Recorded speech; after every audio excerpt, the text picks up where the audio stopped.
Hello, everybody.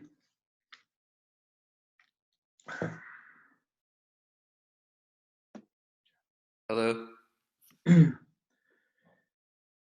Hi, Jamie. I see Jamie, Giovanni, and Marlene. I'm happy that Marlene was able to join, even if it was our last class. But hello, Marlene. Good to see you. And Jamie, are you with JP as well?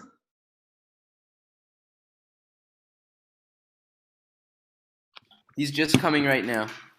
Sure. Okay. Hola, Giovanni. Hi, William. Hi.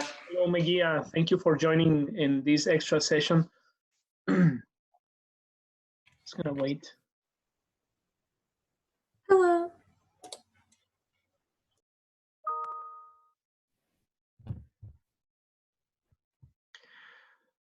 Okay, so let me just introduce because this is already recording, so I will send the record to people who were not able to join anyways. Hi, JP.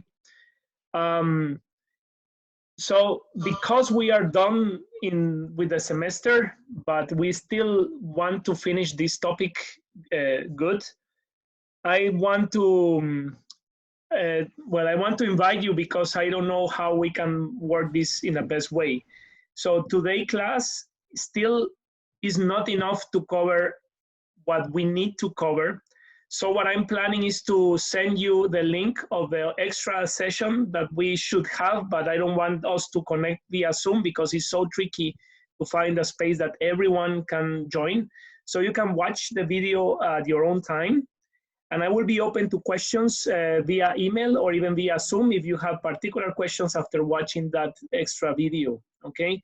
Because the thing is that we are learning about the macroeconomic model so far, but we need to apply those models into what we call macroeconomic policies. And today will be too much if we cover everything. It will be taking us almost 2.5 hours, and that's a lot. That's not really good for you. So let's start today's class by answering questions if you have so far. Then I'm gonna just deliver the class that we have planned for today.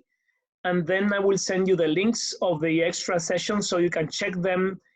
You follow up with me if you have extra questions about the last session that I will send you.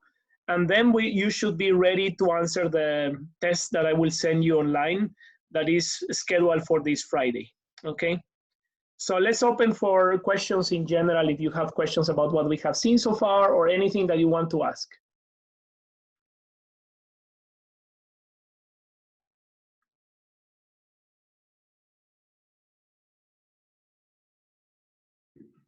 Hi, Samuel. I had a question about like foreign exchange rates, because I don't quite understand. You said that countries whose currency is worth like less, they tend to export more, I think, and I'm not sure how that works. Sure. Okay, so our chapter of exchange rates is actually a big chapter because it's also under international trade, and that's scheduled for next year. So I can give you a short answer right now, but you should be able to answer that by yourself anyways. That's the purpose of learning. So the idea is that if you have to buy foreign currency, okay, because you are traveling to a particular country, think about if you are traveling to Canada, then you have to exchange your currency to Canadian dollars, okay? So there's a price of currencies because for each of your currency, you will receive a certain amount of Canadian dollars, okay? So that price of the currencies are what we call the exchange rates. So right now, I don't expect you to know this because that's something that we will analyze later in our international trade. But if the exchange rate is cheaper, so you will prefer to buy goods from a country, that when you exchange the currency from your country to that other country, you will receive more money back of that other country's currency. So that's a cheaper exchange rate compared to another country that you may have to receive less for each of your currency. So that analysis is what we will analyze next year. Now, right now, you don't even need to mention exchange rates. I just mentioned it in an example the other day, but that is about how people from the rest of the world will buy your goods if your exchange rate is cheaper, okay? So that's what we need to know right now. But anyways, the analysis so far is very basic on more exports will shift out the aggregate demand, okay? Less exports will shift in the aggregate demand. That's the basic idea that we should have for now, but you will actually add all these analysis of exchange rates next year. Sounds good, JP? Okay, thanks. Samuel, Yeah, Giovanni. I don't want, maybe you mentioned this, but I get lost in a point that I didn't understand. Why in the Keynes like approach, the aggregate supply have maximum capacity in the short run? I didn't understand that part. Okay, thank you. That's a good question. Actually, we will clarify that in today's class, but think about a PPF, okay? If you think about a PPF, then you are thinking like Keynes. Keynes was saying the economy has a limit to produce goods and services. When you use all your factors of production with the technology that you have, you are reaching your PPF. That's actually the maximum amount that Keynes was showing in its long run aggregate supply. Remember the shape, okay? So the shape becomes very inelastic when it reaches its maximum capacity. So that's the Keynesian perspective. Today we're gonna play with that. So you will see that today happening. Now the neoclassicals are telling us that's not really true because the long run is not, we will not actually reach that maximum capacity because the evidence tells us that the economy can produce a little bit more some years and a little bit less some years. So the idea of maximum capacity or the idea of full employment from the neoclassical perspective is that full employment, very inelastic supply, but still you have some room to the left and to the right, which tells us, well, the PPF then is just an imaginary line, which is not the same idea of the Keynes long run aggregate. So those are the big differences. But now we use the neoclassical that uses the short run fluctuation. Okay, that's what we use nowadays because it's the most close to reality. Okay. Okay. Sure. Well, can I ask you a question? Good. We are in a period of questions and answers. Maha, if you have any questions so far, and also whoever joined after. Yeah, like my question is about remember like the model that you showed in the other video, the one that we had to watch over the weekend. You showed us two different models, right? Like the consensus between neoclassical and Keynes and the Keynesian model, right? And like when I read on the textbook that you, like the cognitive textbook, they said that it was neoclassical and Keynes. So I was confused. Like, is the first one neoclassical or is it a consensus between neoclassical and Keynes? Sure.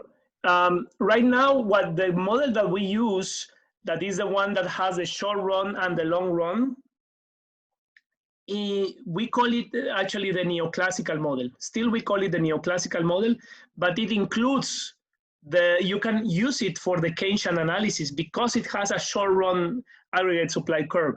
So when you read in some books, actually the IB books, they differentiate the neoclassical versus the Keynesian by just having the short run, as we call it, the integrated or the consensus model. That you can consider the neoclassical. That's fine because the neoclassical also refers to the short run nowadays. Okay, that's the neoclassical chapter of it. So, okay. Now I wonder if the video that I'm gonna show you right now is the one that I send you with the link. So please let me know if this is a repeated video because otherwise I will give the other one that I was planning to send it via email to you. Okay, so let me share the screen. And if you saw a video that I already sent you, I'm not sure if this is going to be the same.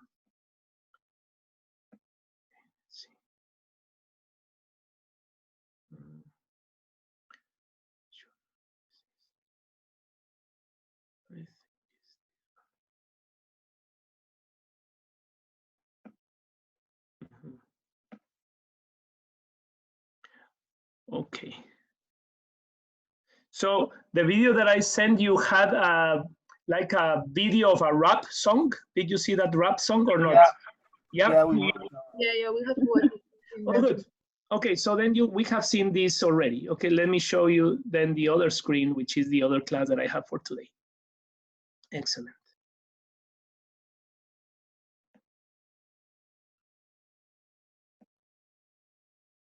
So we have talked about the demand and supply model. Can you hear the audio of the video? And today we're gonna apply a little bit more. We can hear it, but in the we model. What's that, Giovanni? we can hear it, but we don't see it. We just Okay, so I need to change the sharing here. Thank you, thank you. Just share again.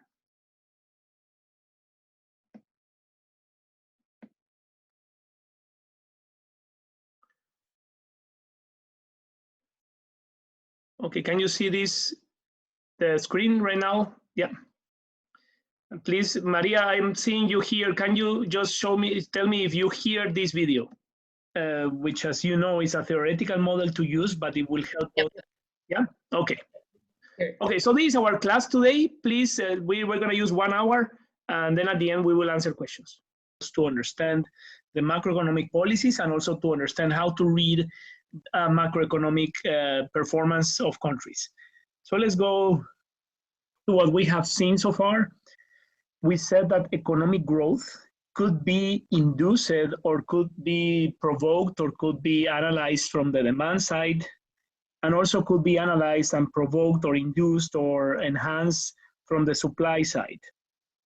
From the demand side, we were talking about enhancing economic growth using aggregate demand. And as we know, aggregate demand has all these components: consumption, investment, government expenditure, and net exports. So all of these or any of these are going to be helping economic growth to take place if they are enhanced. And we will say that any of these components of the aggregate demand are actually affected by government policies, okay? So government policies are the ones who are going to be allowing consumption to increase or to decrease, investment to increase or to decrease. Well, government expenditure by definition is related with government policies. And exports minus imports, any of these are going to be also affected by government policies. So very shortly, we will talk about that a little bit later, but very shortly, the role of taxes affecting consumption. So think about higher taxes will in turn produce lower disposable income. So remember, disposable income will be income after taxes. And lower disposable income will provoke consumption to decrease. Because now people have less money to use, so consumption, this big C, will decrease, and in turn, aggregate demand will what? Shift inwards, ceteris paribus. Same thing with investment.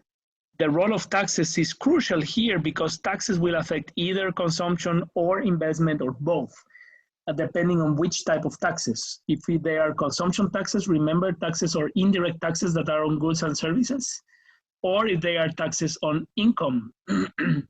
Also, we can talk about taxes on corporations, so corporate taxes.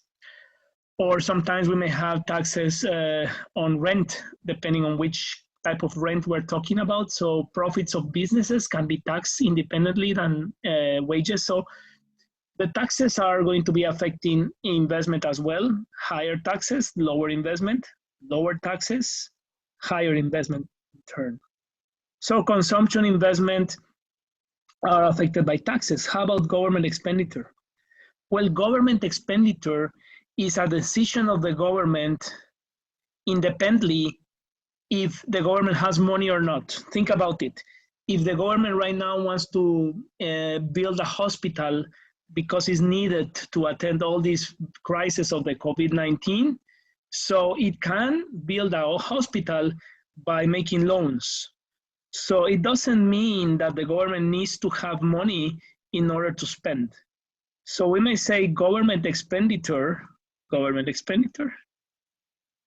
is not a function of taxes, okay?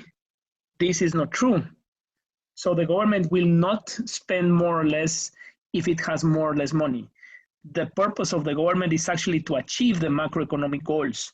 So depending on how the economy is performing, that's how the government is going to be using its policies in terms of government expenditure to increase in this case economic growth, by spending more, or to decrease economic growth by spending less money. Now, there are some governments that they may want to maintain austerity, so they don't want to owe a lot of money, or they don't want to make lots of loans for different reasons. Policymakers don't want that to happen. They want to maintain a healthy budget balance of the government. That means that they don't want to spend more than what they receive via taxes. So that will restrict the government investment or the government expenditure. So those are related with macroeconomic policies that we will talk in the next actually sessions, mini sessions that I'm recording. But so far now we know that actually the government can affect any or all of these components of aggregate demand. And finally, we may think about also how to enhance exports.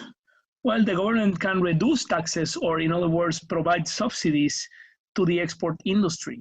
So reducing taxes to exports or providing subsidies to exports will increase the export or the export revenue, or also putting tariffs. So tariffs is, as we call, taxes on imports. So tax on imports are tariffs. So if the government increases the taxes on imports, then imports are going to be reduced.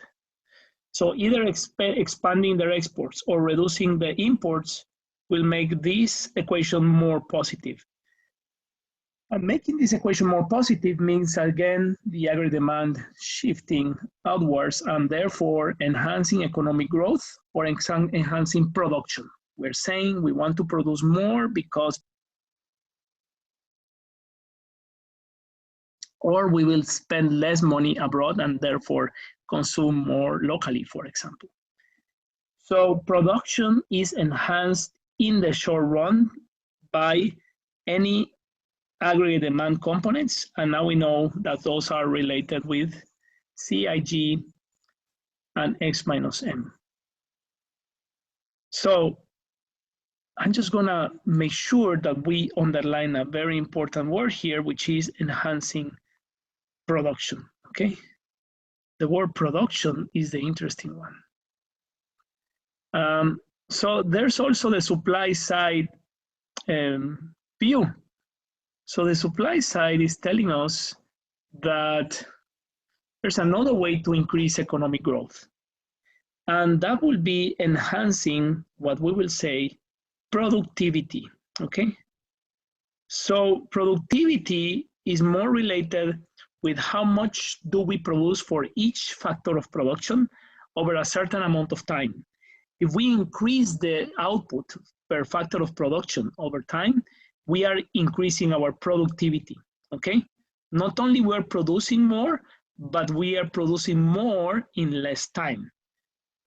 So supply side policies or the supply side economic growth will be more related with trying to reduce costs of production overall of the economy, or finding more factors of production. So think about drilling to have more oil locally, or even increasing your, trying to find more land by, some people do negotiations with other countries. Some countries in the past, they used to invade other countries. Some countries actually, they have islands and they are post-colonial, let's say, property of some countries, but they are not used.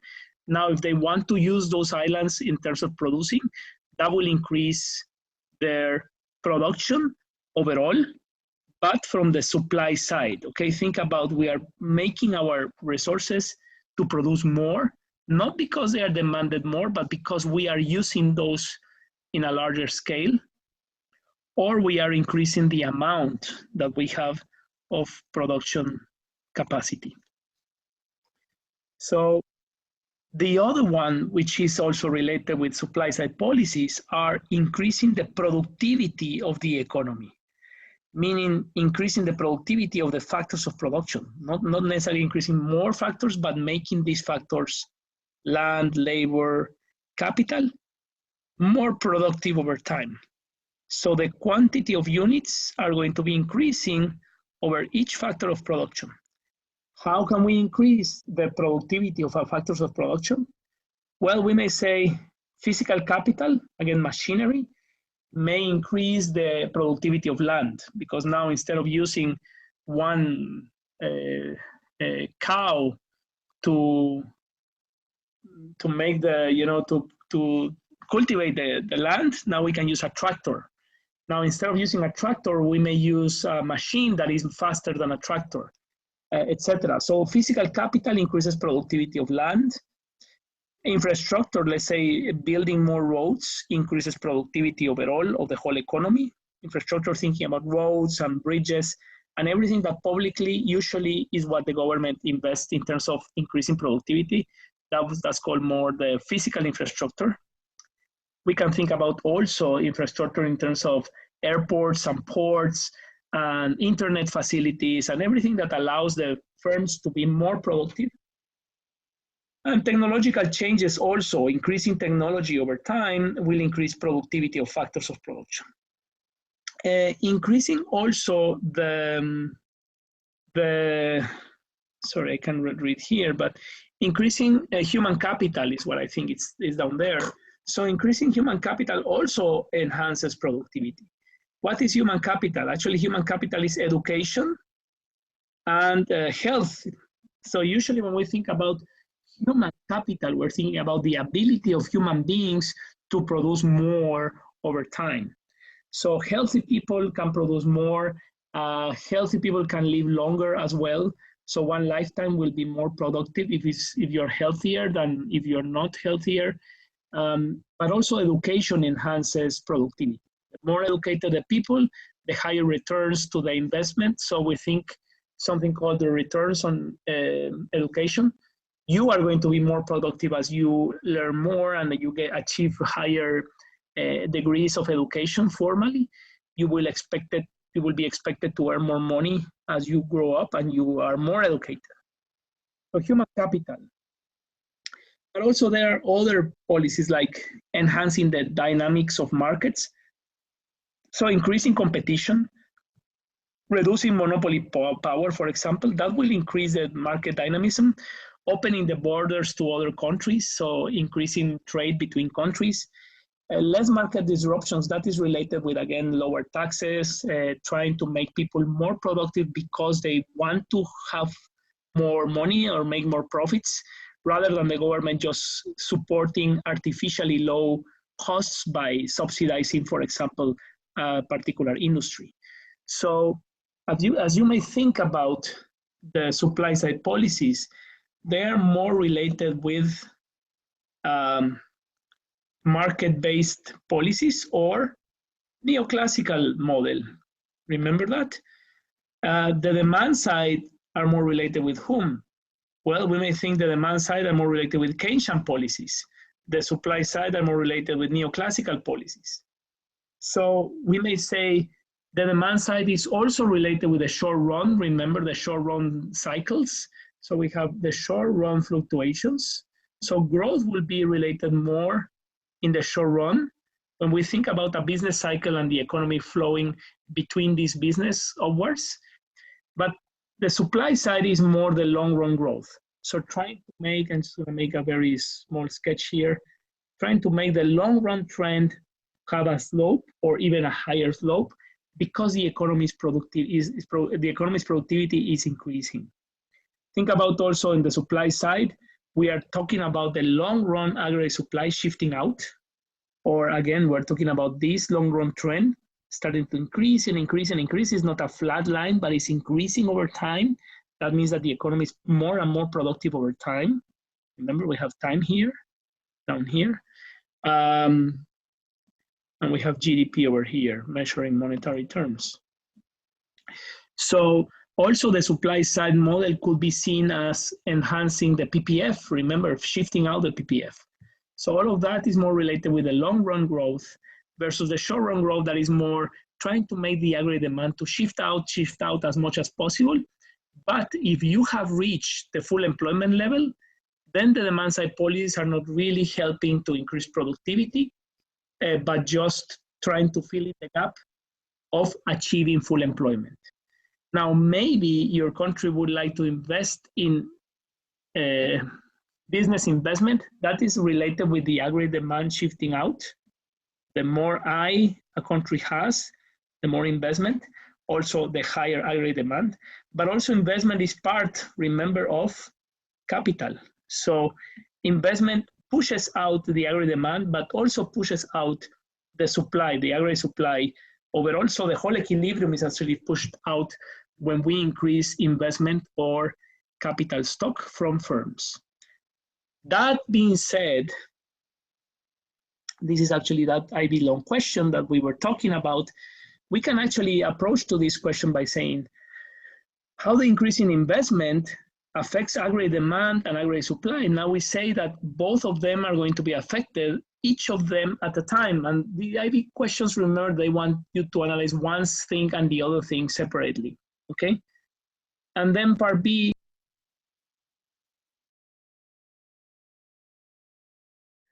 I'm making a pause here because I want to maybe ask you, anyone who would like to see, how would you start answering the part A of this question? What would be the first word that you will start to write if you are to answer this question, part A? Define investment. Good. That's one thing you want to start defining. So definitions of investment, what else would you define? Aggregate demand and aggregate supply. Excellent. So you have three definitions here, and that will lead you to start elaborating your question, because you have said investment means the increase of capital stock of a country, and then you can start talking about aggregate demand and aggregate supply and how investment from the demand side increases growth because it's going to be shifting out, and from the supply side also increases the capital stock of a country, and it will shift out also. And then again, I will be making sure that I draw a diagram that shows both shifts, and then you can say at the end that just as a closure, that the aggregate demand and the aggregate supply were shifting out and then making the whole economy more productive, or the GDP just grew in the long run. And period, that's all, because he's not asking you to evaluate or to contrast anything, but just to answer the question. So the part B, there is more an evaluation, and they are asking you to evaluate that if aggregate demand may not lead always to an increasing national income. So to what extent this is true? Then who would like to approach this answer? How would you get into this answer?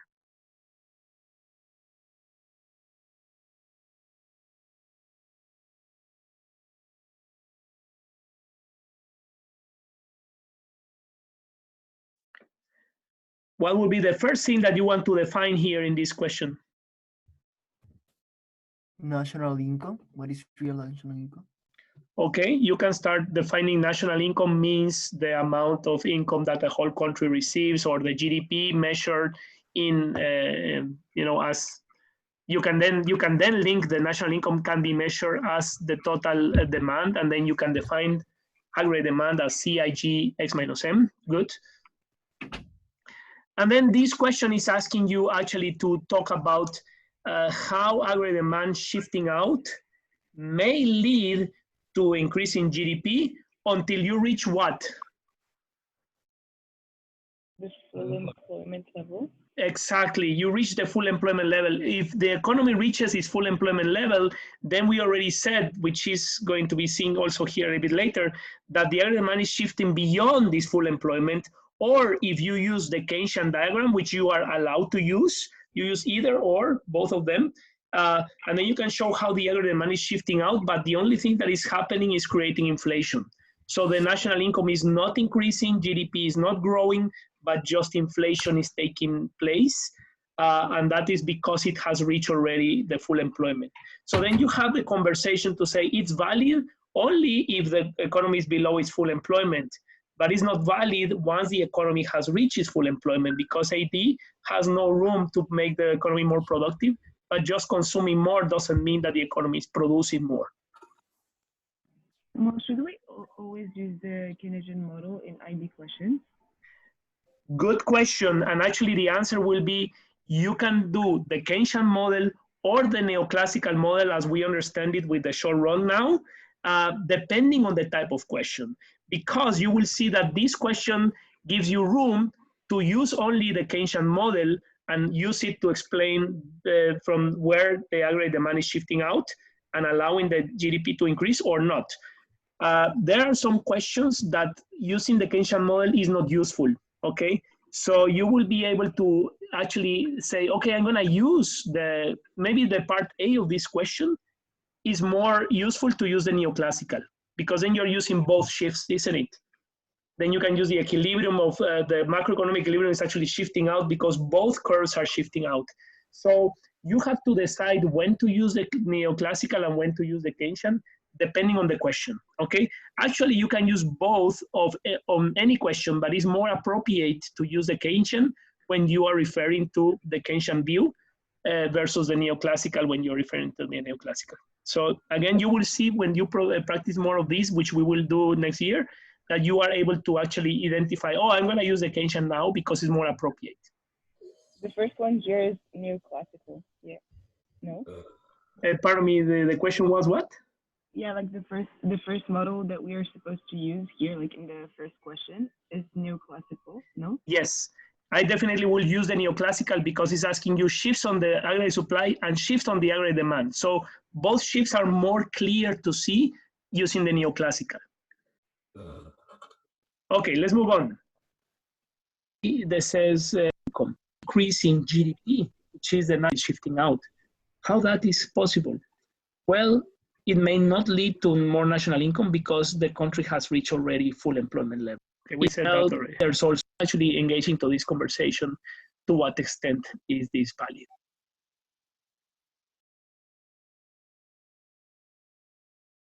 Okay, remember the business cycle, okay?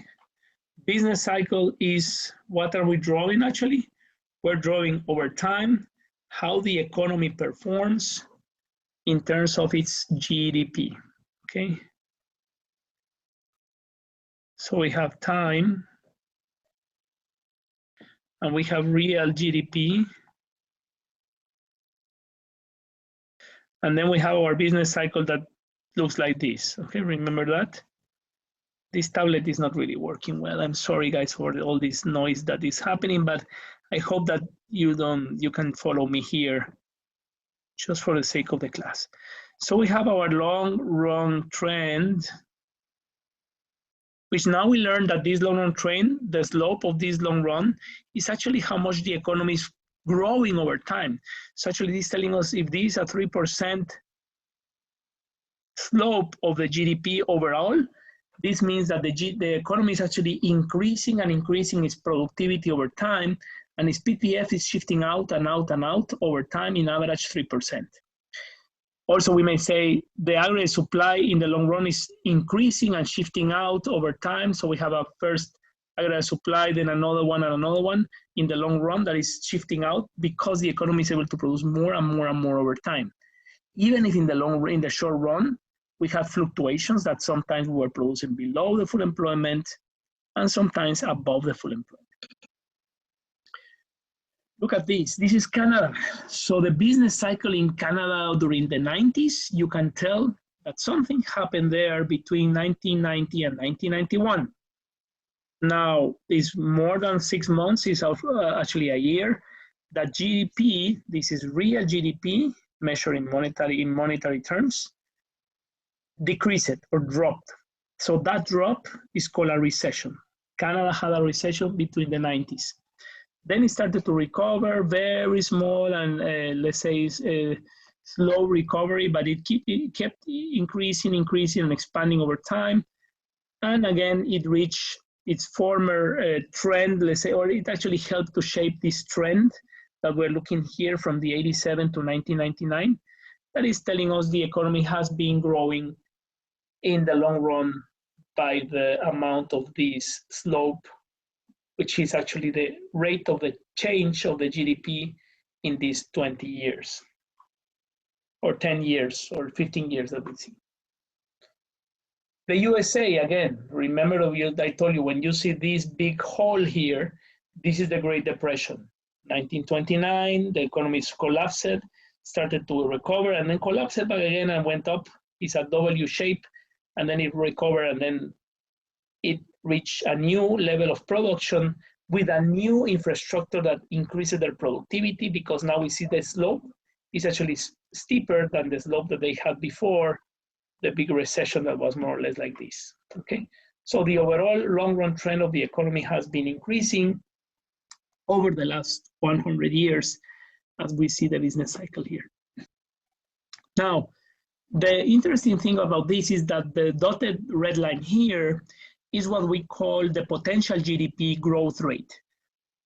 So we say the economy of the USA, according to this evidence, looking backwards, has told us that using their factors of production the way that they are using it, the people that are working, the technology that they are using, everything that they are using with the amount of knowledge that they have and the time that they have this potential growth. So we may say, if this slope represents, let's say, a 4% growth each year in average, so we may say the USA, we may expect to have a yearly growth of 4%, and that's their potential, okay?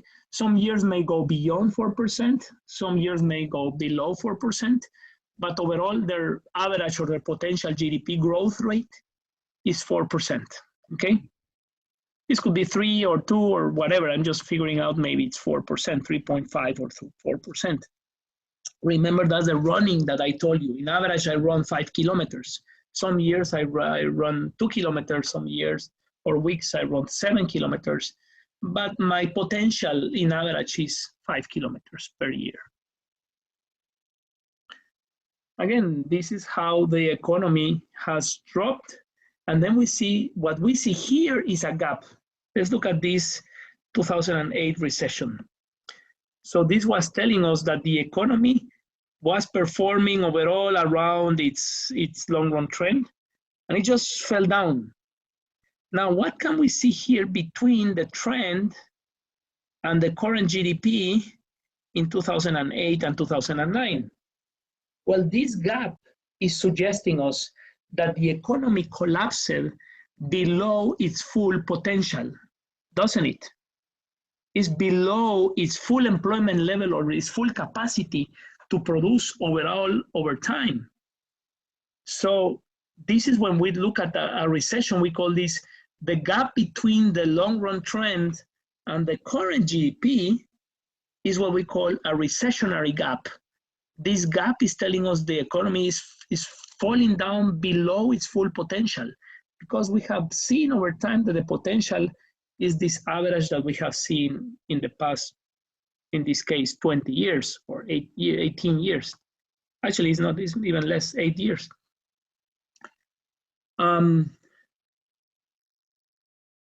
Look at this chart. This is not telling us the absolute numbers, it's just telling us the rate of change of GDP over time.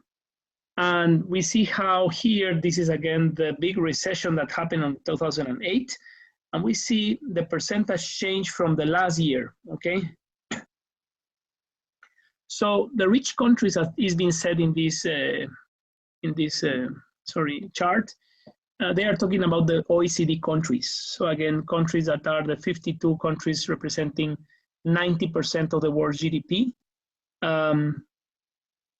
And they are, they are talking here about the world GDP is actually represented here overall, and the percentage change of these almost 90% of the world GDP is classified between rich countries, which are the OECD countries, 33 countries that are related with the rich countries, as they call. The BRICS are 4 countries here: Brazil, Russia, India, and China. So these are emerging markets that actually are growing very fast over time. We call these BRICS. And other emerging economies are here on white, light blue. But if we can see, the rich countries actually face a recession between the last quarter of 2008. GDP was decreasing, again decreasing, and decreasing, so negative growth, until 2009, actually 2010, they started to recover back to increasing GDP. Now, The BRIC countries, they never faced a recession. They were always producing more and more, mainly because of China. China and India were the biggest ones who were actually producing, even if the other countries were facing a recession. Just want to show you this. Yeah, I'm gonna skip this for now, because we want to move on trying to define here, in this case, unemployment. So let's define unemployment. I defined it the other day very quickly, but let's say the unemployment, or we may say the people who are unemployed, are the people out of the labor force. So we're saying the amount of people out of the labor force who are searching for a job, but currently not working. Out of the labor force, what I mean with this word is a proportion of the labor force. They are part of the labor force, but they are still searching for jobs. What is the labor force? So the labor force is from the total population. We take the people between 16 and 65 years old. So you could be in this group. However, you are not part of the labor force, because these people should be legally able and willing to work. You may be legally able. Some of you who are in Canada, maybe you are not legally able, so you are not part of the labor force of Canada, but you may be legally able to work in your country. But the problem is, are you willing to work? So if you're not willing to work because you are a student, then you are not part of the labor force. Now, the moment that you decide to work, even if you are willing to work and you are not working, you will be part of the labor force. So the unemployed people are the people from the labor force who are searching for jobs and they haven't found one, okay? So the unemployment rate, as we said the other day, is this amount of people who are searching for jobs over the labor force. And if we multiply that by 100, that will give us a certain percentage of the population who are from the labor force not working. So let's think that this is a 9%. This doesn't mean that this is a 9% of the total population. It's the 9% of the labor force. So children are not counted here. Actually, people who are retired are not counted here. People who are in prison are not counted here. Students are not counted here. So labor force is just a proportion from the total population, and the unemployment rate is just the people who are not working out of this proportion, okay, from this proportion. Now let's look at this graph. I want you to read this graph and tell me, what do you see that has been happening in the UK? This is in the UK between 1990 and 2006. Now let's read the graph and let's see, because you should be able to understand everything in this graph so far. First of all, let's look at the axis. This is telling us time over here, and also is telling us, I'm going to use my cursor, and also is telling us a certain rate of change on the y-axis, isn't it? So the y-axis is a percentage change, and this is time. And now we see GDP growth. So now we have a rate of growth. This is not telling us in absolute numbers, but the rate of change from the former year. So let's read the graph. Who wants to tell us the story of what has been happening in the UK between the 90s and 2006? Look at the 0% change, and then how the economy has been performed. Let's see who wants to go ahead. Good.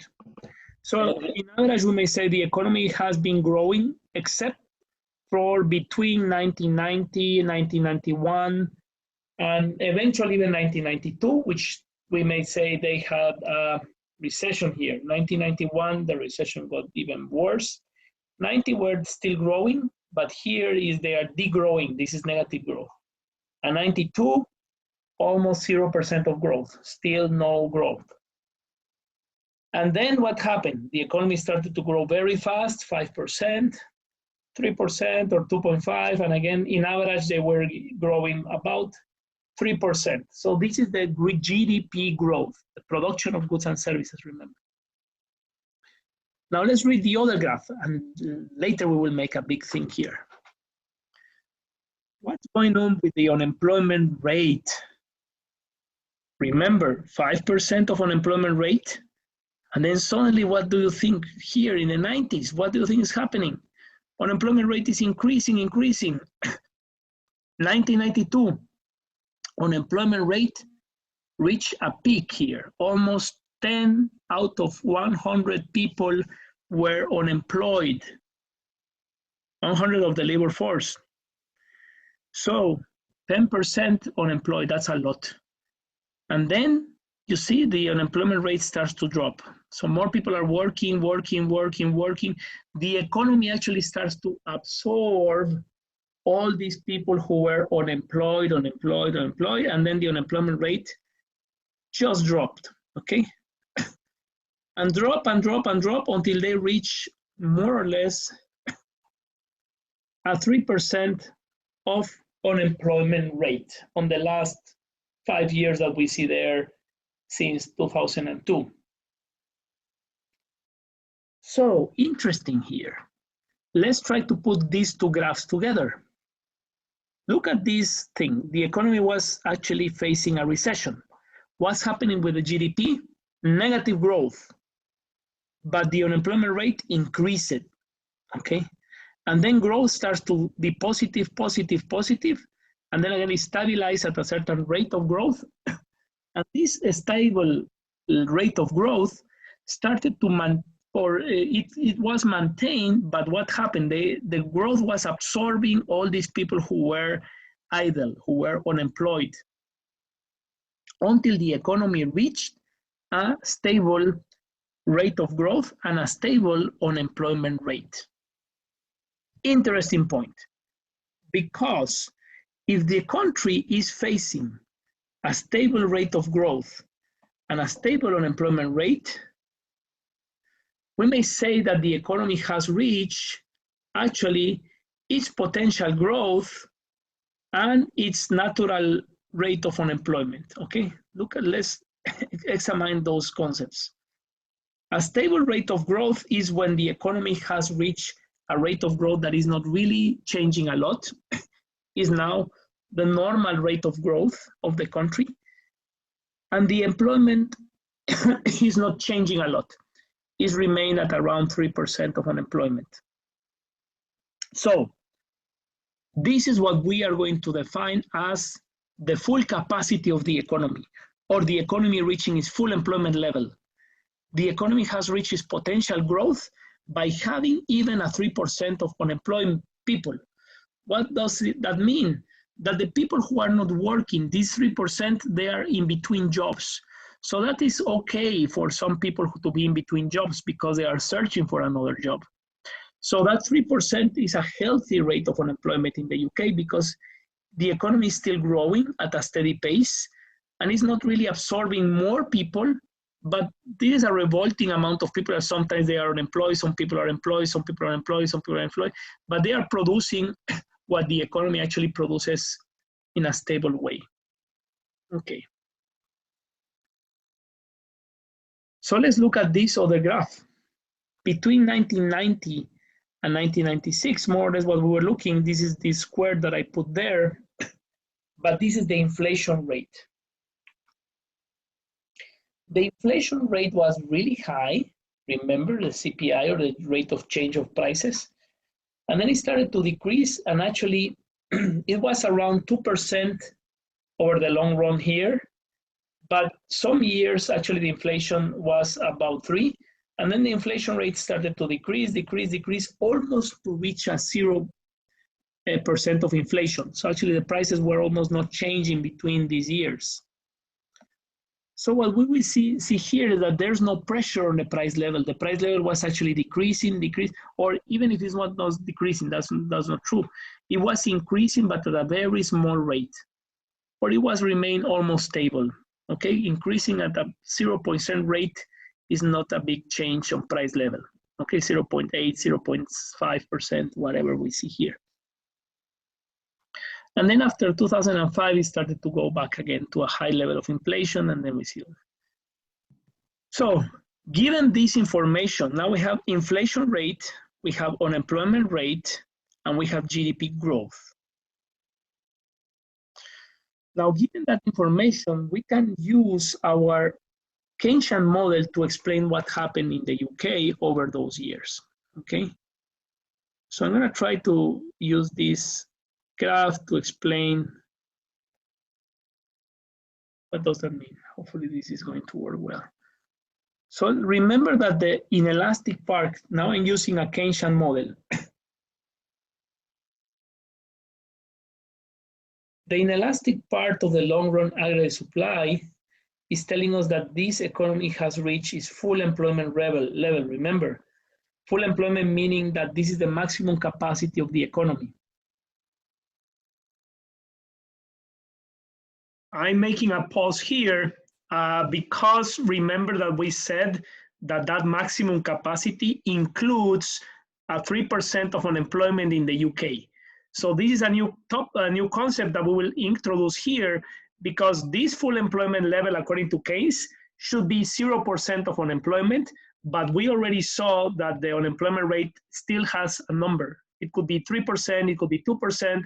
As long as it is low, below 10%, we say as economists that that's a natural rate of unemployment if it's steady over time. Let's watch what's happening here, and then later I will give some chance to ask questions about the model, okay? Okay.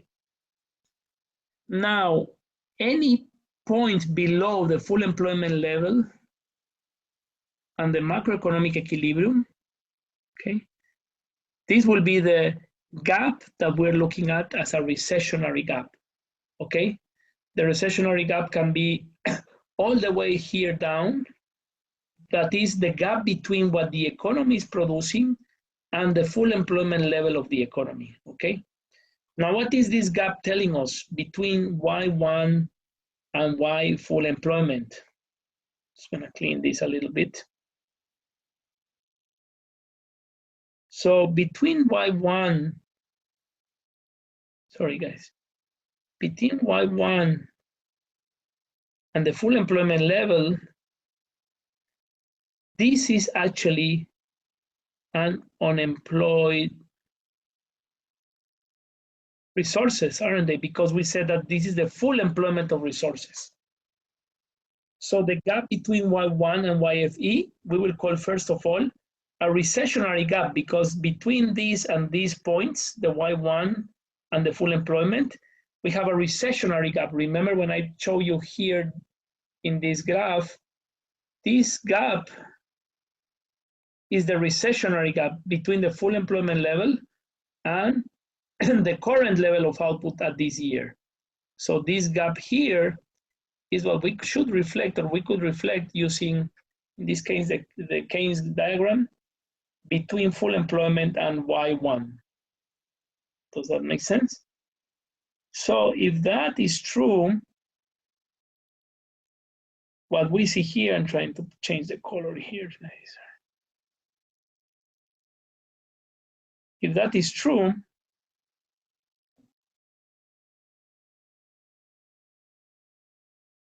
full employment. So now we see how the economy from Y1 started to, remember what we saw from the 90s to 2006, more or less on that graph. We're saying the economy started to grow. The growth rate was actually taking place. They started to grow, this was, the recession took place, but then again, I'm just gonna go back here. GDP growth started to grow at 1%, then 5%, or no, 4% almost, then 3%, 3.5, etc. So all this positive rate of growth, 5%, all this different rate of growth between one year and next one is what we will see here that is starting to happen. The GDP started to increase, 3%, 4%, 5%, all of that is happening between these years. If we read Keynes, then what's happening with when the GDP is growing, again, is growing positively, but also what's happening with the unemployment rate. This gap is starting to become more negative, isn't it? The unemployment rate starts to decrease. let's go back here. Yeah, the unemployment rate was about 10%. That could have been the gap. And then it started to decrease until we reach this level of output, okay? So the unemployment rate, which was this gap over here, starts to decrease as the GDP starts to increase, okay? So unemployment rate reduces from 9% to 5% to 3%, okay? And now we also saw that the inflation rate was really low, between 1 and 2% between these years, okay? So we may say the economy was still in this part of the aggregate supply that is not too steep because the inflation rate, the price level was changing 1%, 2% each year, which was not really making a big pressure on prices, okay? So as AD was shifting out, growth was increasing, okay? Unemployment rate was decreasing, and inflation rate was also increasing, but at a slow rate, which was not too steep. If we have this information and this model, then this model makes sense. So this is Keynes, but one thing doesn't make sense, and maybe you have seen it already and you will ask me. What actually is not that obvious in this model is that, remember we saw the unemployment rate, and we saw, oh, the unemployment rate stops at 3%. Let me erase everything here. So the unemployment rate, when the economy reached what I told you it was its full potential. So after 2002, the economy started to grow at around 3% in average, okay? But the unemployment rate also was about 3% in average, okay? So the economy started to grow, so this was shifting out around 3% in average. So we may say, oh, the economy was increasing its potential each year at around 3% per year, okay? And the unemployment rate remained at 3%. According to Keynes, this unemployment rate here or at any of these full employment level, according to Keynes, this should be 0%. Remember we said everybody's working. Now, this is not true because there are some people who are not working, but they are okay with that. They are in between jobs. They are searching for jobs. So think about someone that you know that is searching for a job right now. That person is between jobs and eventually they will be hired. So if that hiring does not take too much and it remains stable over time, that's our natural rate of unemployment, okay? So what we're looking at here is the natural rate of unemployment. So in this particular case, we may say Keynes' diagram is missing that additional gap that the economy still is telling us that has in terms of unused factors of production, or in this case, labor. So that's when the model that we were looking at that we call the consensus model, actually now it looks very nice here. Yeah, the economy was growing, reducing unemployment, increasing GDP, and inflation at a very small rate, okay? So, just gonna draw here our GDP price level, and look what I'm going to do. Short run aggregate supply. I'm sorry guys, I don't like this new thing that is not really working well. I'm gonna redraw it here. Yeah, short run aggregate supply. And we also have our aggregate demand, CIG, net exports, and Y0, price level 0. But you know what? This will be our full employment level. So we call the long run aggregate supply. And this gap between Y0 and full employment is the unemployment rate that we saw. Okay. Now, if the economy was shifting out its AD, then we will see that the economy can actually reach its full capacity. So shifting out the AD. Growth rate take place, unemployment rate reduce it, inflation rate go up, but their unemployment rate, so the full employment said, yes, we are fully occupied, but there's still 3% of people who are unemployed, and that's okay. That's our natural rate of unemployment, because the economy can actually have a little bit more of room to absorb some people when there's booming phases, okay? And this is when eventually this reaches its full capacity over here, according to Keynes. So this is combined the neoclassical and the short run and long run versus Keynes. So now we can play with this model talking about the natural rate of unemployment is implicit here on the full employment, because the economy still has some room to produce sometimes beyond this and below this, and those are the fluctuations. And when this goes beyond the full employment, then the natural rate of unemployment is reduced to 2% or even 1%. And this is when we say, oh, actually, this is making too much pressure on the economy. The economy is overheating because it's using more people than what usually uses when the economy is healthy, producing over time and growing at a certain pace.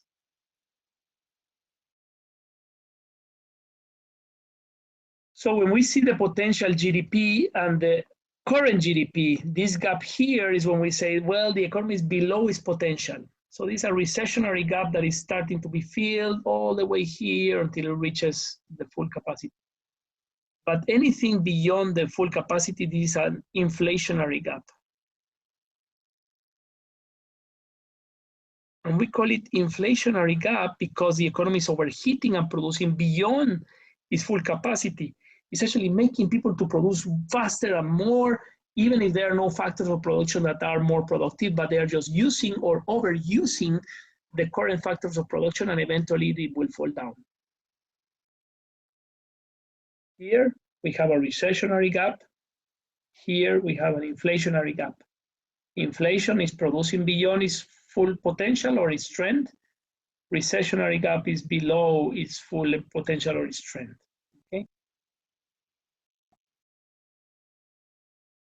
Recessionary gap, inflationary gap.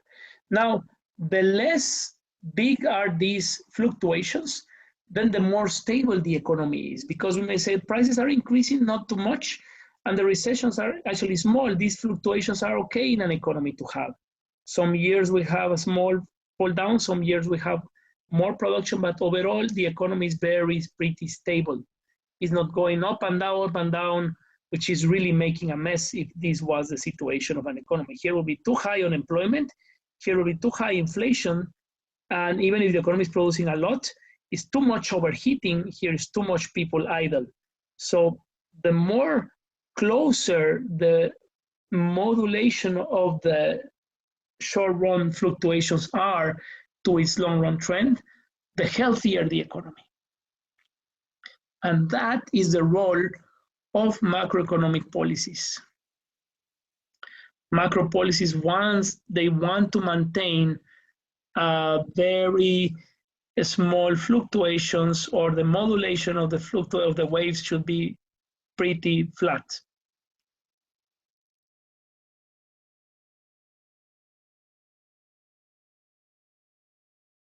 Now, just to summarize,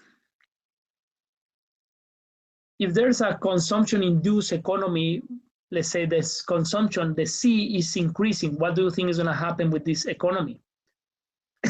First of all, is it producing at the full employment or below? Well, now you know it's a recessionary gap or a deflationary gap, because it's deflation is actually below its full employment. So the economy actually is producing below its full employment, and that decrease of the aggregate demand was actually creating deflation or prices going down. Now, this is the situation right now. The economy is producing at Y1. So is it below its full potential? Yes. The economy has potential to produce more. So let's induce the short-run growth. How can we induce the short-run growth? By trying to enhance any of these components of AD. So let's use C, because remember we said it could be C, it could be I, G, or X minus M. Let's use C. What would you do in order to increase C in this economy? Okay, so I'm opening here to wake you up, guys, to see who wants to answer. If you are a policymaker and you want to advise the government to increase the consumption of your country overall, what can you advise them to do in order to enhance consumption? I think you could decrease taxes, and that would encourage people to buy more goods because they're cheaper.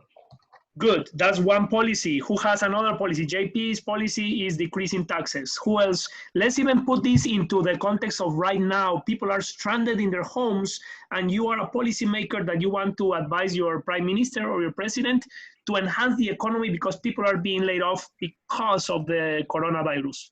What else can we do? Like What is- subsidize? Go ahead, Maja, and then Giovanni. Like subsidies? I didn't hear, sorry. Can you hear me well? Like, is my mic working? It's very, it's not too loud, so I wonder if you can talk a little bit louder. I think I have a problem with my like mic. I can just write in the chat. It's okay. Sure, but we can hear you. So just what did you say? Oh, I said subsidies. Okay, subsidizing what? The people or the firms? Let's add more into your answer.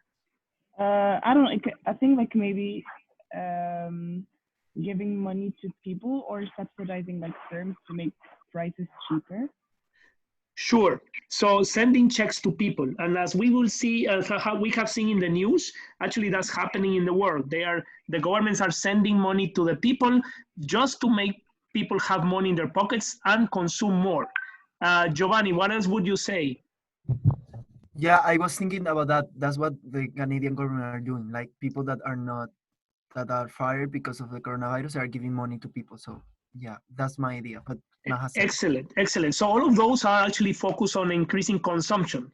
Bernice was laid off of house parenting for the last month, and actually after 2 weeks, we received a check from the government saying, yeah, because you were laid off, you fill in the form. Now she receives some money. Now she can keep buying the stuff. It's not going to be a lot of time. The government will give her a check in the next couple of months, and then it's over because the government has no more money. But at least it allowed us to maintain our consumption levels in the same stable way because of the money. Anyone who has a more creative idea about how to enhance consumption right now that people are not getting out of their homes? You could, the government, instead of subsidizing like consumers, they could subsidize a delivery service so that delivery is free, and so people are encouraged to stay home but still buy products. Great idea, Jamie. So then the government has a more approach towards firms. That will be the I section here. But let's say that also enhances consumption, because now that people have it's more easy for them to receive their whatever they are buying in their houses safely. And that's again a policy that some governments may want to start thinking about, how to make sure that people start buying again without getting out of their homes, or buying more in safer ways, etc. Any other comments there?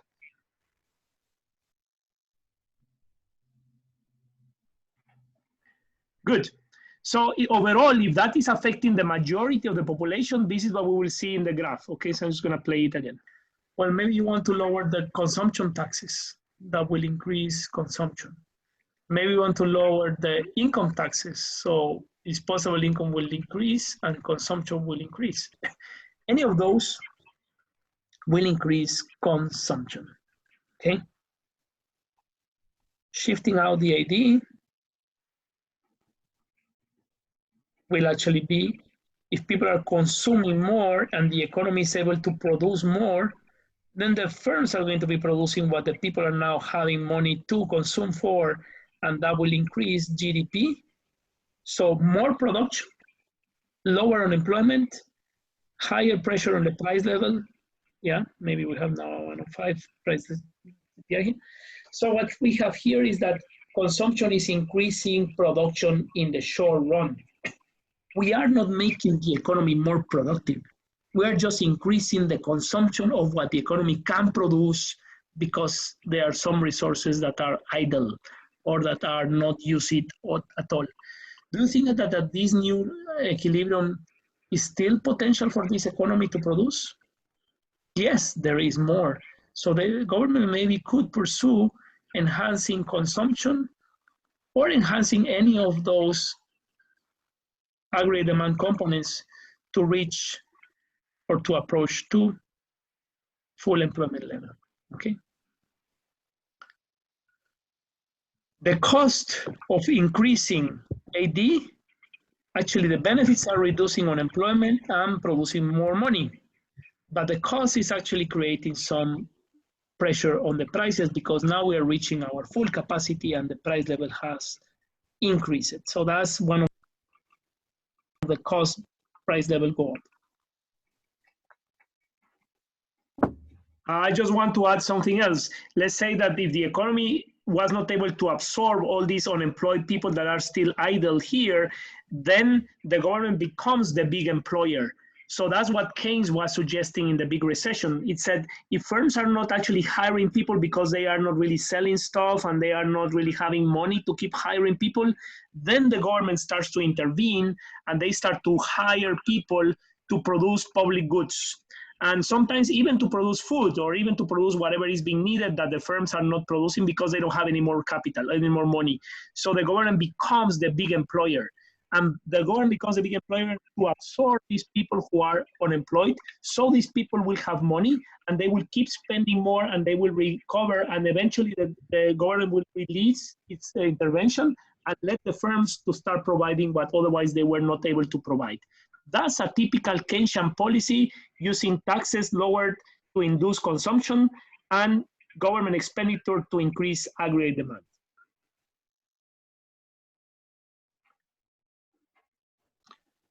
What if the economy now, instead of just a demand side increase, let's say now the government wants to increase productivity or they just want to enhance investment?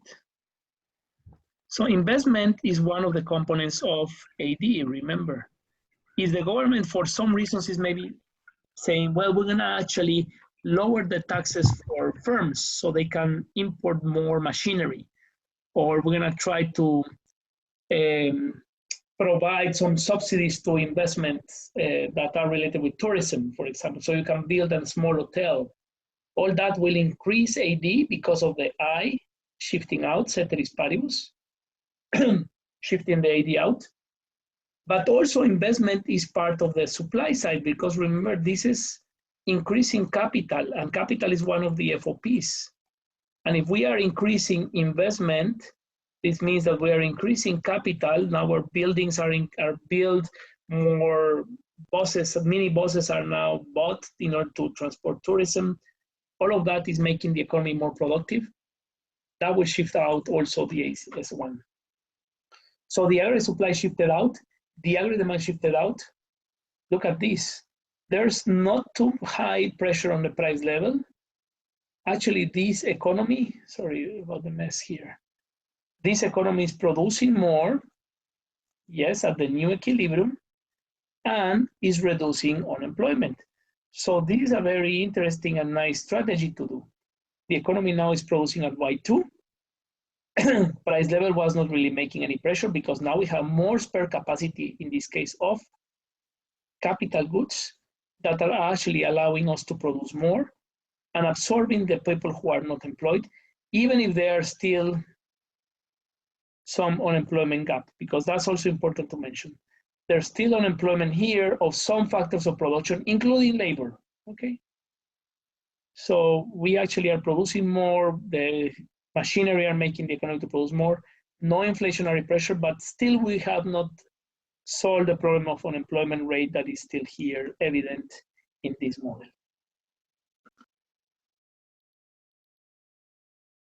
There are two questions for you. What's the difference between full employment level of output and national level of output? And here are your answers.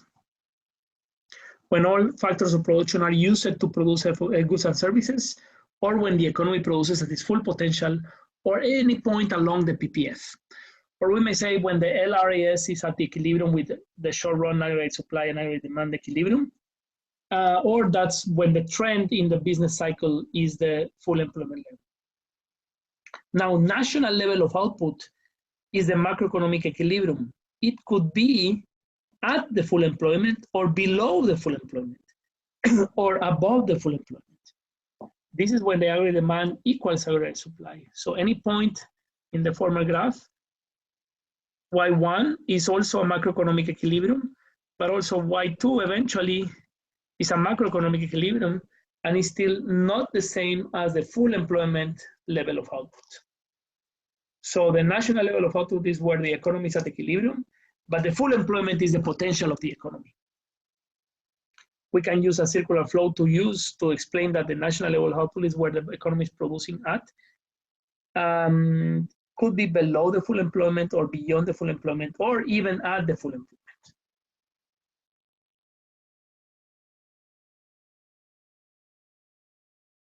So we mentioned the inflationary gap and the recessionary or deflationary gap. Just to finish today,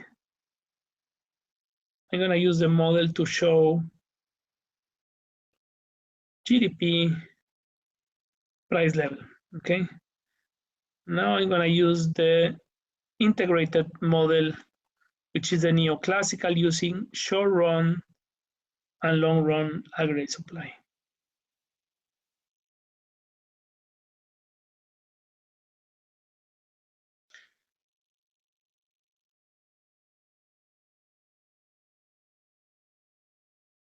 So what's happening with this economy right now, according to this diagram? This is just showing that the macroeconomic equilibrium is at the full employment level, isn't it? Just gonna try to clean this because of this mistake, this glitch that this has.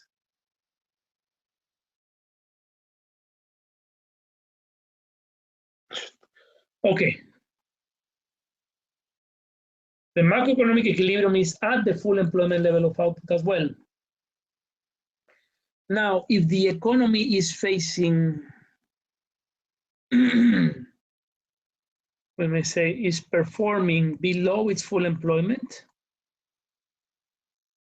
at Y0, this gap that we see here is what we call the recessionary gap. Why? Because there's a recession taking place between full employment at current economic level. Something happened with the AD that is performing below what already has shown us that can perform. And also it's also called a deflationary gap because between these two equilibriums, CPI is actually lower. So there's a deflation taking place between these two equilibriums. Between equilibrium 0 and equilibrium 1, there's a deflation and also there's a recession. So we call it a recessionary gap, okay? Recessionary gap or deflationary gap. Deflation, recession. Now you have guessed maybe now what is an inflationary gap. So the inflationary gap is the opposite. When the economy is performing beyond its full capacity, that means that it's using its factors of production beyond its full capacity. So we are actually overheating the economy because now we are using more than what usually we use our factors of production to produce what we usually produce. Usually meaning in the long sustained way.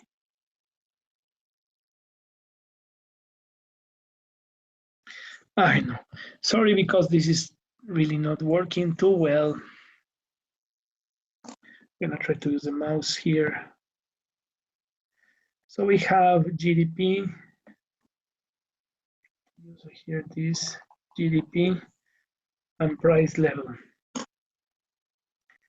Now we have the short run, and then we have our long run aggregate supply.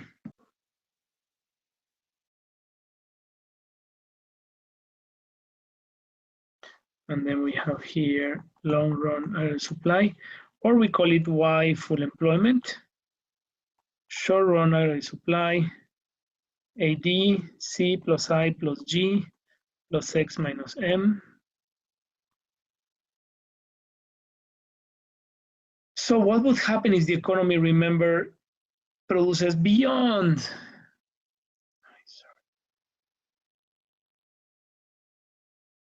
its full capacity?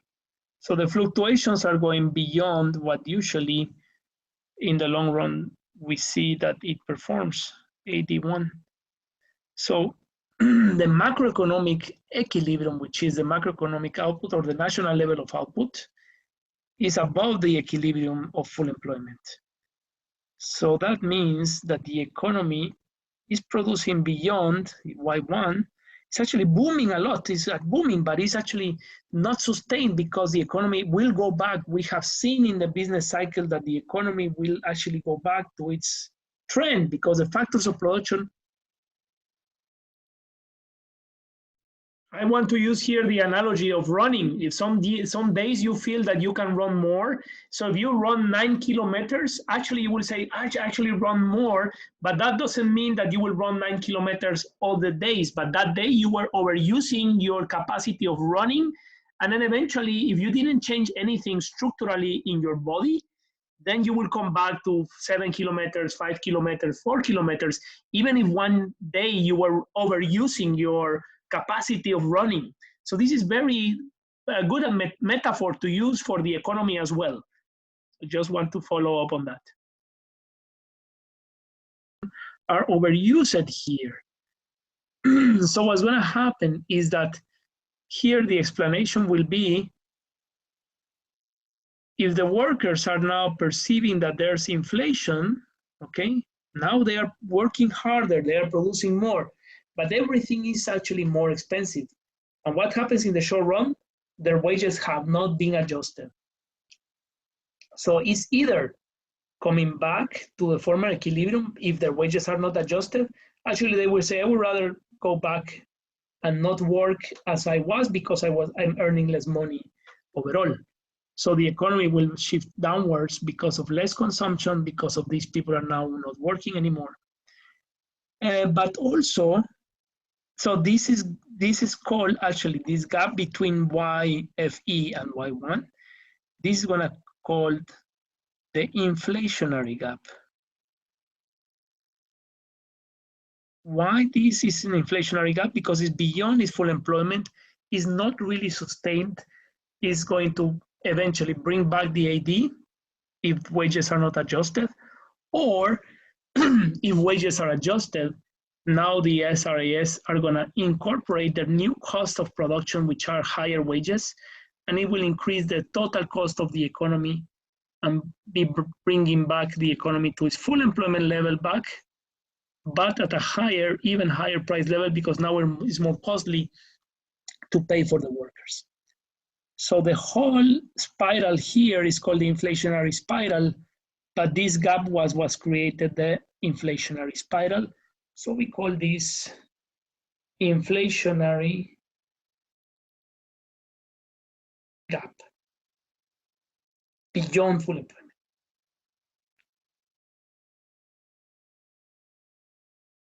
So I'm gonna leave this. You can pause it whenever you want just to read what I just said. And I'm gonna leave it here for now so you can make questions.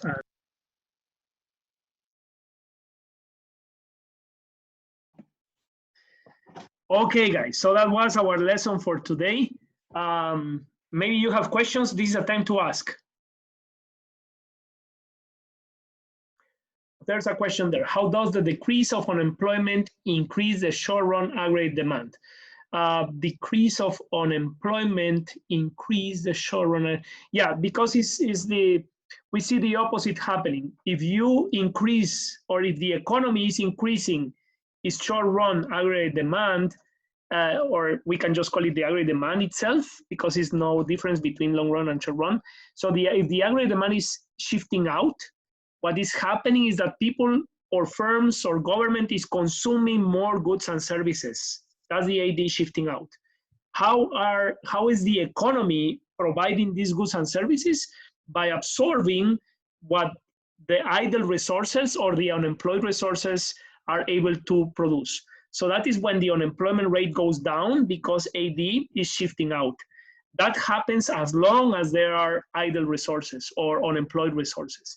If the economy is at full employment, that's when we say, well, if people are willing to consume more, it's just making a pressure on the resources and increasing the prices up more than the ability of the economy to provide those goods. And that's when we call that gap the inflationary, and not necessarily reducing unemployment in a long run, but just in the short run until the wages are adjusted back to the higher price. Let's see if there are more questions. And I know this could be a little bit dense to have it now, but I think so far we have talked in stages, and we should understand the model, because this is the model that we use to analyze, and this is actually the model that still is used to analyze the macroeconomy overall in the world. So that's what the model that we use even now.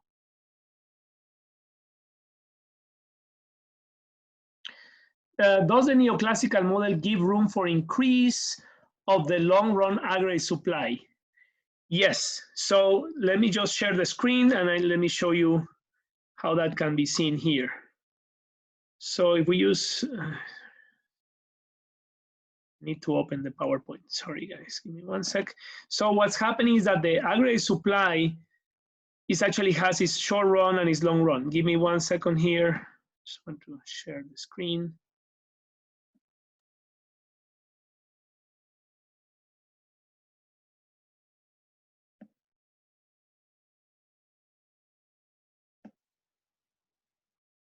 Okay.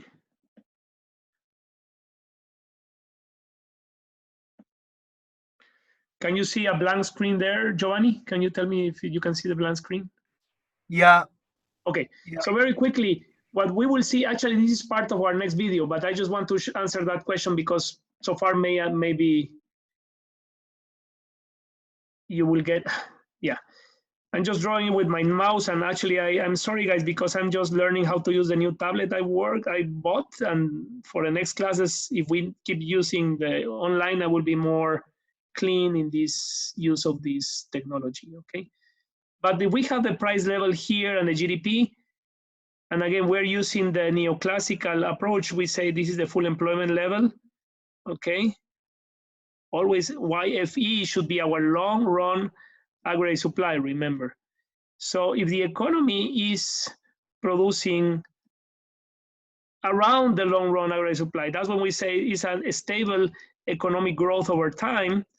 So we will have the short run, or this is the aggregate demand, and the short run having equilibrium on this long run. Okay, we know this is the AD, and now we have the short run AS, short run S. So the question is, how can we show using this neoclassical model that actually the economy is becoming more productive? Remember, we said that the restriction of this model is that this model is static on time. This is not really telling us that the economy is changing over time. But if we use year one, let's say this is the year 2000, and then we want to show how the economy became more productive on the year 2001.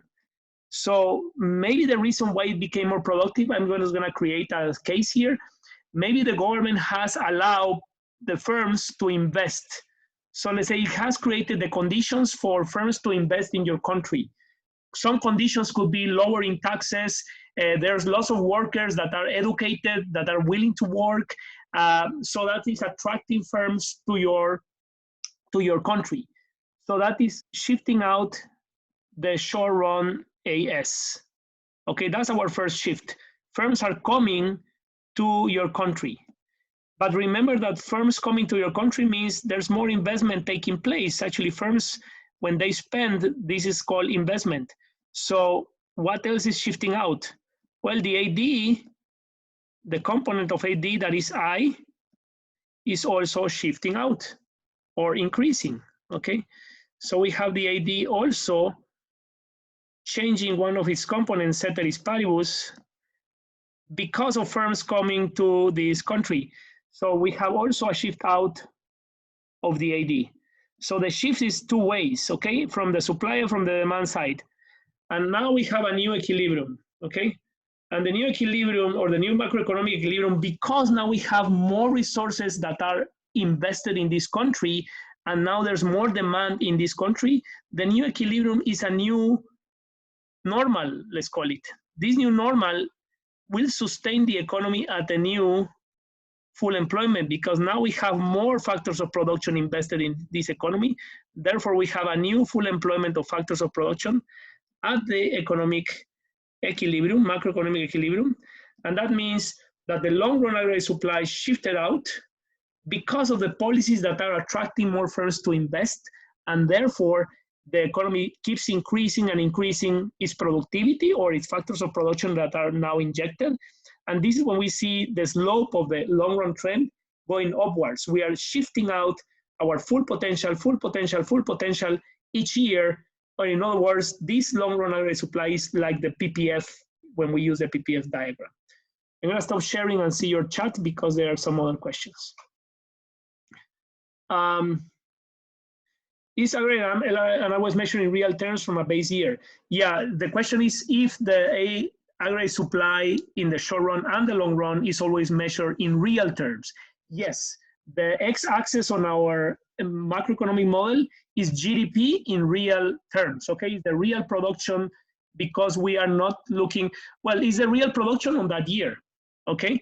Now, when we are comparing between years, then we're talking about the real GDP, but remember that the macro model is just 1 year. So it will be the real GDP on that year. So when we are using the changes or the shifts out or shifts in of AD, still we're saying, yes, there could be inflation, but the real production is the one that we measure on the x-axis, Declan. There's another question here. In order to get a new normal equilibrium, there needs to be a shift to both. Good. So the question that Maha says is that if there is, or how can we explain the new normal? So thinking about the new shift of the aggregate supply and the aggregate demand, creating a new long-run trend. Yes, both have to be shifted, because if it is just the aggregate demand that is shifting and not the aggregate supply shifting, that means that the economy still has the capacity to produce, but maybe it's underproducing or overproducing. Now, when we add more capacity, that's when the aggregate supply shifts out. But let's think about the opposite. Think about if there's a destruction of factors of production. If your country faces an earthquake, so the destruction of factors of production will shift inwards the aggregate supply, and then you have the fluctuation of the aggregate demand from the new capacity of your economy. So actually, when the shifts are both, then you have the new normal. The aggregate supply is the one that defines the capacity of the economy to produce, and the equilibrium is when you say this new capacity, if this equilibrium is sustained over time, that will be the long-run trend. So again, we have to think about in both ways, how the short-term fluctuations are created because of the demand side fluctuations, and the short-run trends is more related with the structural changes of the economy or the capacity of the economy to keep producing more, or the inability of the economy to produce less in a long-term period. So, okay, thank you. So I hope that this clarifies the use of the model This is going to be crucial for our whole IB rest of the second year, because this is the model that we use normally, okay? I want to say, I will send you, for those who came later to this session, I will send you the last session, which is more related with macroeconomic policies. So how governments react when there's a recession, which we already talked a little bit today. We said, well, lowering taxes or increasing the government expenditure or enhancing the firms to produce more, as someone was suggesting here. So all of those are government policies. So we want to classify them as fiscal and monetary policies.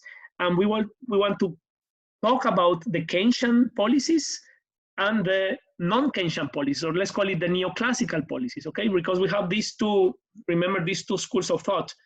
Keynes was saying that the economy should be intervened. The neoclassical say, no, let the economy clear itself. So if you were right now a radical neoclassical, okay, because nowadays you will hardly see in the news that people are radicals now in terms of the neoclassical. People will tell you, well, we need some support from the government. Firms would like to have some subsidies. Let's do something. Let's create jobs because I need to sell my stuff in the market.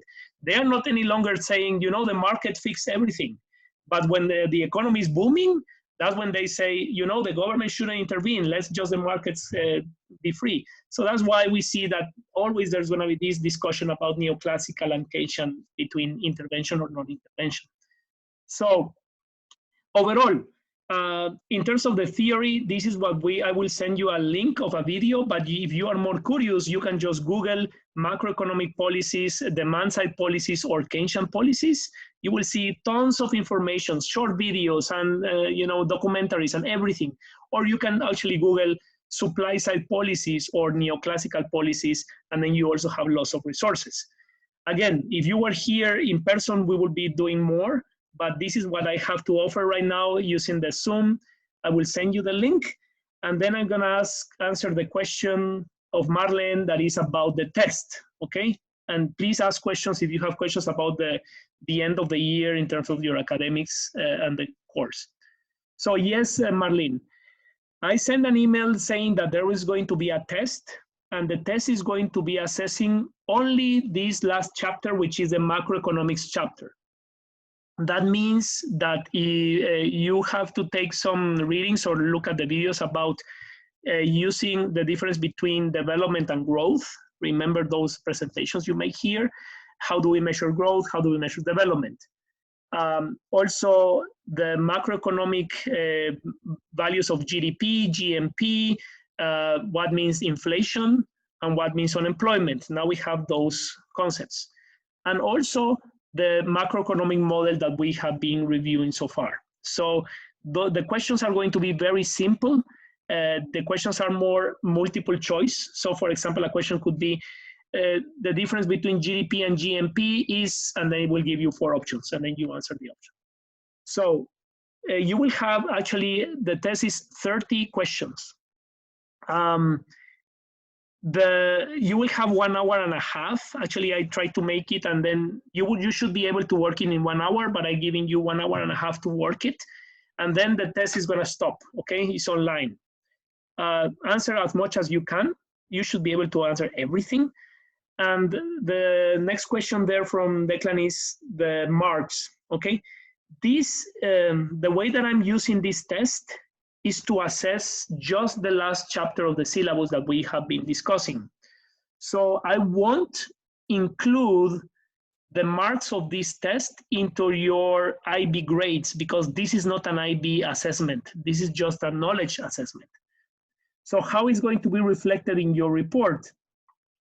Your report will reflect the IB marks that you have already with your IB examinations that we have done so far. So you have already a predicted or achieved grade. Remember the IB grade that appears in the system? That's the one that will appear right now as your IB achieved grade. But in your report, in your written report, I will add the results of this multiple choice assessment. So if you have 85%, then I would put that, or if you have a 50%, I will put that in your writing, okay? So you have both pieces of information, because then this is actually what I want to use this assessment for, to assess how much did you learn using these, challenges that we have been using, online sources and everything. There are some other questions. I just want to say, will it reflect only the test that we did during term 2 or the whole year? So right now, your IB grades that you will receive in your reports will reflect everything that you have done, including the submission of your IAs. Because you will receive your IAs in the next couple of weeks with some comments of mine, but actually I'm not really marking them in terms of numbers, okay? So if you submitted your IA, that will be counted as a submitted one, so you don't have any penalty. If you didn't submit it, I don't think there's anyone who didn't, so I'm not worried about that, because that will be penalizing a little bit your IB grades because of not submitting that first draft. But I think that's not the case of any of you, okay? So that being said, let me just finish by saying that first, what to expect on the next couple of days.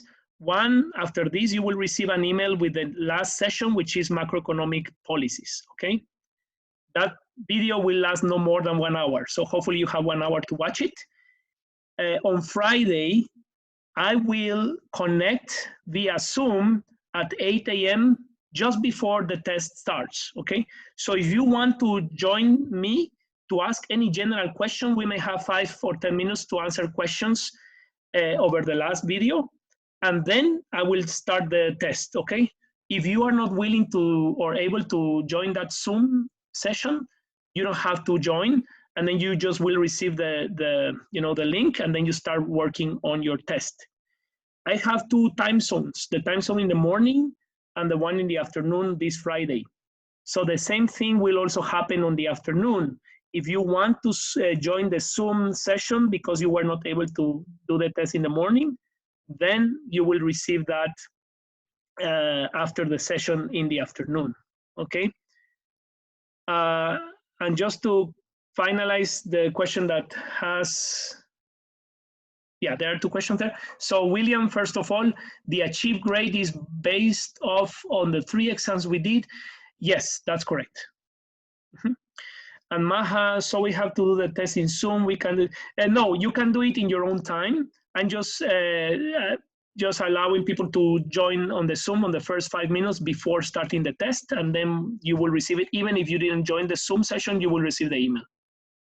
What are the 2 times? Check your email, JP, because I'm sending it, and I will actually ask for those who are able to join on one or the other one. I need to know the list before Friday. So I actually will send a new email just to have how many of you are doing it in the morning and how many of you are doing it in the afternoon, okay? So expect my emails, please open them and check the last session that I will send you, okay? Hi, Samuel. Jamie, yeah, go ahead. Sorry, I have one question about the video that you sent out for us to do over the weekend. I was wondering, you mentioned structural changes as opposed to normal changes or something else to the, I think it was to the aggregate demand curve, and I didn't quite understand the difference between the 2. Thank you. Good question, and this is important to have in mind. So structural changes of the economy, we refer to the ability of the economy to produce goods and services, or also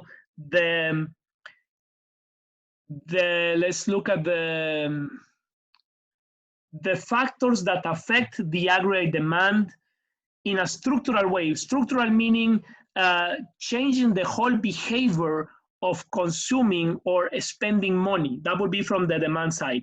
So think about right now what's happening in the world. There's a structural change in the demand because people are not going to the movies anymore, okay? Because you're not going to the movies anymore, and that has happened for the last 3 months, if that keeps happening on the next couple of years because people are afraid to go to the movies, now we change our behavior of consumption. Actually, that's a structural change from the demand side, isn't it? Because now we change our behavior. But maybe now we are buying more online. So the online sales are going to go up, or maybe Netflix is going up. And then there's a structural change because now people are focusing more on buying online goods than 3 months ago, okay?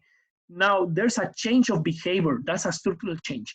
If it was just, 2 months, let's use even less time. Let's say maybe in the next week, maybe some of you are going to be buying more, I'm gonna use a stupid example. Let's say you're gonna be buying more sunscreen because it's really hot outside and so buying more sunscreen during the next couple of weeks or months is just a seasonal change, because then you're gonna reduce that in the next 3 months or 4 months. It's just something that happens normally. That's part of the fluctuations. So seasonal changes are part of the fluctuations. Structural changes is when you change your whole behavior over the long term, and that's a new normal. That's from the consumption side. And from the production side is that a structural change will be the destruction of some factors of production. Let's say the oil drilling maybe in Canada has stopped because now people are not buying any more. Oil is too expensive to have fracking oil right now. Maybe that could be a structural change of the oil industry in Canada, because it's too expensive to keep drilling that oil if it's the fracking and selling it. So that's a structural change that is affecting Alberta, for example. Now, maybe in the future, people are going to start changing to solar panels. That's a structural change, because instead of buying oil, everyone will buy solar panels. That's from the supply side, because now the suppliers are selling a different type of good that otherwise was sold normally. Does that make sense in general? I'm using just examples. Yeah, thank you very much. Good. Have that in mind, because that actually is very important for you guys. You are going to be facing a world that is going to be changed structurally in the next years. Actually, you have a new future that is changing a little bit because of this coronavirus thing. If there's no cure or no vaccination found in the next 6 months or 1 year, actually the whole economy will change. People are going to start, the movie theaters, do you think they will still keep waiting? They will not wait. They will actually change their behavior, and they will say, instead of selling movies here, we should just make here a big warehouse to store things that people buy online, maybe. Otherwise, why to keep the movie theaters without anyone going there, for example? So that's a structural change that you will be facing, and the economy is facing. That's what we'll see. Okay. Good. So I'm gonna finish now. I just want to end, because maybe this is the last time that we see you in a non-test environment, because the next Zoom will be just talking about the test. I wish you really, really a good summer break, okay? I'm very happy to having you, all of you, as my students next year. Some of you are choosing to have higher level, some of you standard level. Once you get back at the college in September, hopefully, if this is gonna be a physical, class, we all are going to be together, also with Julia's group, okay? Because all of us are going to be second years. And then I will tell you what to do. If you're a standard level, you don't have to come to some classes, etc. But all of us are going to be joining. So a reminder that your IA is due when you come back to school. Again, it's going to be the first day of classes, the day that you have to submit your IA, but you still haven't received it from me, okay? So once you receive it, you can work on changing a little bit your IA and making it better, so you have the last draft to be submitted the first day of classes. And yeah, so I hope that this summer gives you well, and please expect your email about this online test on Friday, okay? If you still want to connect, I'll send the Zoom link. Otherwise, I won't see you until the next session, which is going to be hopefully at the end of August. And I wish you the best, and keep yourself safe, okay? Thank you, Samuel. Thank you very much. Thank you. See you. Samuel. Bye. Thanks, Samuel. Thank you, Samuel. Gracias, Samuel. Tengo un buen día. Igual, gracias. Thank you.